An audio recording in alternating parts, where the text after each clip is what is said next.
ఇండస్ట్రీలో ప్రభాస్ది చాలా friendly nature. ప్రతి ఒక్కరిని డార్లింగ్ అని పిలుస్తూ చాలా కూల్గా ఉంటాడు. అసలు ప్రభాస్ని కోపంగా చూసిన సందర్భాలు చాలా తక్కువ. కానీ సినిమాల్లో మాత్రం ప్రభాస్ చాలా పవర్ఫుల్గా కనిపిస్తాడు. సలార్ సినిమాలోనూ ప్రశాంత్ నీల్ అలాగే చూపించాడు. ప్రభాస్ కటౌట్ని ఎలా వాడుకోవాలో అలా వాడుకున్నాడు. ప్రశాంత్ నీల్ ఇచ్చిన ఎలివేషన్కు ప్రస్తుతం సలార్ బాక్సాఫీస్ దగ్గర దూసుకుపోతోంది. ఇక ఈ సినిమా తర్వాత ప్రభాస్ లైన్లో భారీ ప్రాజెక్ట్స్ ఉన్నాయి. సలార్ 2 ఎప్పుడుంటుందో తెలీదు, కానీ నెక్స్ట్ మాత్రం నాగస్విన్ కల్కి ఆడియన్స్ ముందుకు రానుంది. ఆ తర్వాత మారుతి సినిమా రెడీ అవుతోంది.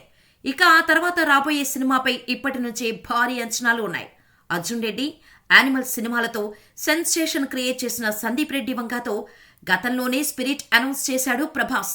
వచ్చే ఏడాదిలో ఈ సినిమా సెట్స్ పైకి వెళ్లనుంది. మామూలుగానే సందీప్ తన హీరోలను చాలా వైలెంట్ గా చూపిస్తాడు. అలాంటిది ప్రభాస్ లాంటి కటౌట్ని ఇంకెంత వైలెంట్ గా చూపిస్తాడో ఊహించుకోవచ్చు. స్పిరిట్ లో ప్రభాస్ పవర్ఫుల్ పోలీస్ ఆఫీసర్ గా కనిపించబోతున్నాడు. ప్రభాస్ పోలీస్ క్యారెక్టర్ చేస్తున్న ఫస్ట్ సినిమా స్పిరిటే. ఇదే విషయాన్ని తాజాగా కన్ఫర్మ్ చేశారు సందీప్ రెడ్డి బ్రదర్ నిర్మాత ప్రణయ్ రెడ్డి. ప్రభాస్ కెరీర్లోనే ఫస్ట్ టైం పోలీస్ డ్రెస్ లో కనిపించనున్నారు. సందీప్ రెడ్డి గత చిత్రాల్లో హీరోల క్యారెక్టర్ ఎలా ఉంటుందో స్పిరిట్ లో ప్రభాస్ పాత్ర కూడా అలాగే ఉంటుంది.